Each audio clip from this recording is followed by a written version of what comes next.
Ooh. Ah.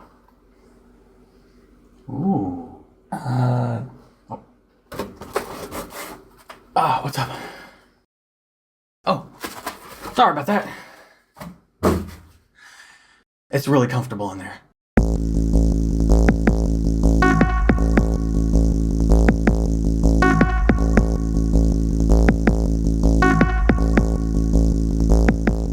Hey everybody, I'm Philip.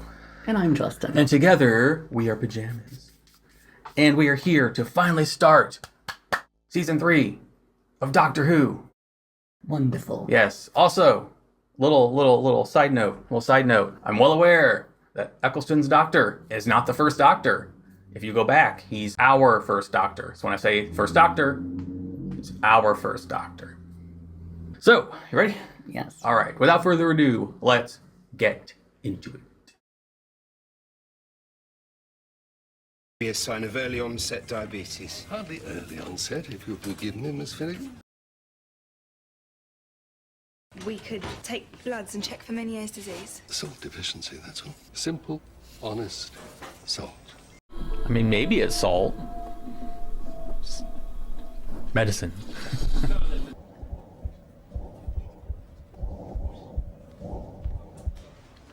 Why is everyone fussing about rain? The rain is going up.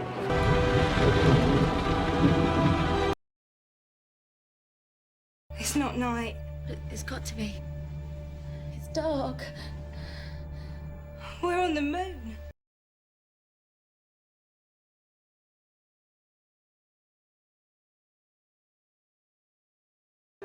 Well then, Martha Jones, question is, how are we still breathing? Well, we can't be. But obviously we are, so don't waste my time. We might die. We might not. Good. Come on. Not her, she'd hold us up. A few years ago, that would have sounded mad, but these days, that spaceship flying into Big Ben, Christmas, those Cybermen, what people call you the Doctor. Yeah. Well, I'm not. As far as I'm concerned, you've got to earn that title.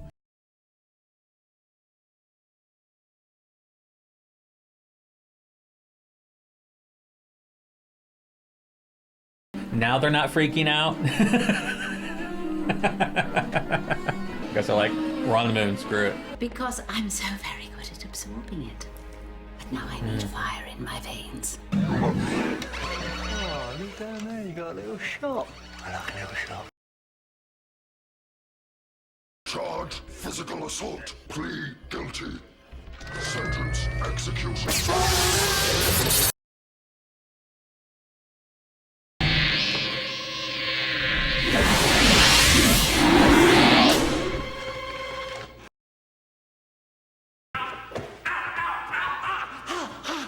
It is. Back up, you must have a partner or something. Humans, we're stuck on the moon, running out of air with Jadoon and a blood-sucking criminal. You're asking personal questions. Forgive me for this. It could save 1,000 lives. It means nothing. Honestly, nothing.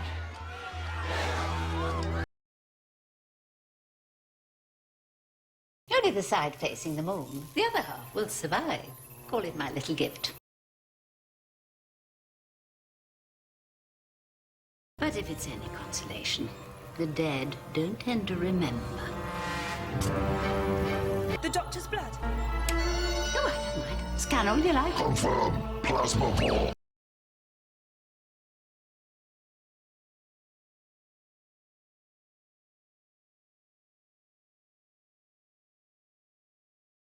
Come on, Jadoon, reverse it. It's raining on the moon. I told them, you can't do that. I said, Martha! we have rights. There to be insulted. Didn't mean it, sweetheart. She was just saying you look healthy. No, I did not. I said orange.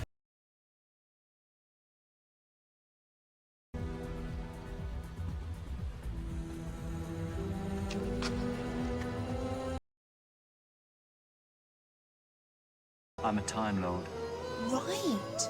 Not pompous at all, then. There's not much room. We'd be a bit intimate. Take a look. It's bigger on the inside. Is it? I noticed. Where is she now? With her family, happy. She's fine. Not that you're replacing her.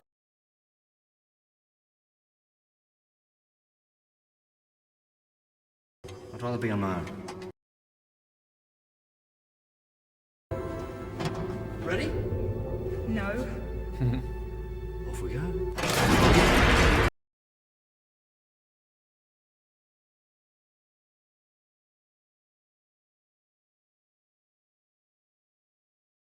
She could see through him. He doesn't want to be alone.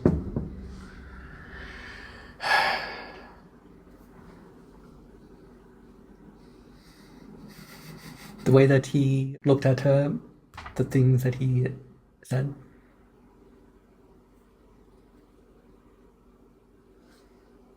Yes, we were introduced to the Judoon. Plasmavore. That was interesting. Very interesting. It does lead me to wonder how the galaxy is regulated. Yeah. So those are kind of like mercenaries for hire. Indeed. Which seems to indicate that there is some sort of, at least some sort of treaty Yeah. amongst different life forms. Yeah. Which does leave me to be very curious about what the intergalactic politics would be like. Yeah, and like who's part of it, and if the Judoon aren't actually the police, they're just like the enforcers for hire, then who's like the regular police? If they're like thugs, then who's the legitimate police of the galaxy? And then how far does it stretch, and how many things are included? And Pretty much the only clue that we have is that they're very draconian about what happens when someone commits a violation. It seems that the penalty, regardless of what it is always death. yeah. I like the idea. I thought it was cool that they like took them to the moon as like a way to like almost like a holding cell. Yes, that was very clever. And the setup in the introduction was cool. Like it started storming, then it was raining up because they were being transported. That was neat. Something's finally answered for me when they mentioned it, the spaceship crashing into Big Ben and all the other things happening. Now we know in the lore, in the world building, that's why people aren't freaking out. That's why they're not, overreacting or reacting in general, because they're just like, here we go again, kind of thing. And I'm glad they addressed it in this episode. Yes, why it would be in this exact place instead of sporadically in different places, so as to not leave some sort of clue of what's going on. To even try to go to remote, not very well known places, so that if anything happens there, well, nobody knows that place, nobody will miss it, etc. Right. But overall, it's like, the ships, the Olympics, all these things are happening that I'm just kind of like, why isn't anyone reacting normally? And it's because this is their normal. So I don't have to wonder about it anymore. And so Whovian's getting upset with me because I'm, nitpicking stuff, which makes sense from your point of view because you know this stuff already. We don't. So all these questions they keep asking over and over is because these things keep happening over and over, and we haven't had any kind of resolution or explanation to what's going on. Now we do. So now next time a spaceship flies into London, totally cool. Not going to question it. They don't. Now I know why. So probably one of my favorite parts was just them addressing. It was just a little drop in the bucket of the episode, but for me it was like, okay. I can finally lay that horse to rest. I don't have to beat it anymore because they answered it. So cool. I especially liked it that this companion of his is actually very intelligent. Mm-hmm. She seemed like a very excellent companion to be with the Doctor. Yeah. I'm not sure if this is going to be a full-time thing or if, I don't know. I'm not going to go down the rabbit hole of the Doctor feeling predatory because I did that in The Runaway Bride, but it really, he has an MO. Clearly has an MO. And from the sly, leaning against the wall, then rolling off the wall, walking down the alley, if it works for you, keep doing it. So there you go. He does. So there's so many things I could complain about, but at this point, it's just it just is what it is. It's just the Doctor preys on human females and does it in the same way. And first human female he comes across, like, in a situation that we know of, tries to scoop her up like a vulture just flying around in his TARDIS. And like, got one. And the love interest thing, and the, it's old hat, and I don't like it personally, as many of you know. But this version of the Doctor is going to be more sexual, more flirty, more condescending, more cocky, more arrogant. He was in this episode too. How clever he was. It's just something. If he keeps doing it, I'm going to continue to bring it up because it's happening. Like, I'm not going to ignore the fact that he was, vulturing around new companion person. Yes. But as far as a character, yeah, I liked her. She was very adept. Yes. Yes, indeed. And I liked that. Again, like, you could have taken all the flirty love crap out of it. Even the kiss made sense because he was transferring, biology to her. Which is actually what a kiss is, when you really think about it. It was nice to not have like a shrill "oi" slap. It was nice to not have puppy dog eyes. I even said in a previous review, I wanted a sensible, down-to-earth, laid-back companion. And if only for an episode, I don't know. We'll see. I got one. And it was an enjoyable watch. I have like nothing really bad to say about this episode. And she's also one that is very responsible. Actually, it seems that her family is very dependent upon her. Remember that all of them wanted to call her. That was funny. Not each other, only her. Yeah, she was like the hub in the middle of the wheel that they were all trying to... And she even mentioned that she does have responsibilities. But mentioned that he could go back and forth in time so that, well, at least from what she would know at this time, could go back to only 1 second passing. Yeah, it actually calls back to an episode 1 of season 1 for us, when you said that Rose getting on the TARDIS, he could just bring her back like 10 minutes before that moment if he wanted, because we were still trying to figure everything out because it was all new to us. So that calls back to what we talked about a couple seasons back. So yeah. I guess if I had to nitpick anything negative, it would just be the family drama stuff. But it was fun. It was levity. It was hilarious, though. Yeah, it was levity. It was fine. I mean, not a big deal. And it didn't like stick out like a sore thumb or anything like that. It was just, if I had to nitpick anything that didn't seem to fit with the flow of the episode, it would have been that. But even then, it's serviceable. It's all right. I mean, my issues are, as I said, what they always have been with the Doctor. How he acts and what he does. And that's not changing. So as far as the episode itself, I thought it was a strong story. And we had a little bit of eye candy in that one Doctor. I thought he was kind of cute. A decent way to start off season 3, I think. Oh, yes. I have very little notes. I thought it was funny that when they landed on the moon, everyone was like, "Wah, wah, wah." I thought it was like something like, it was obviously mass hysteria.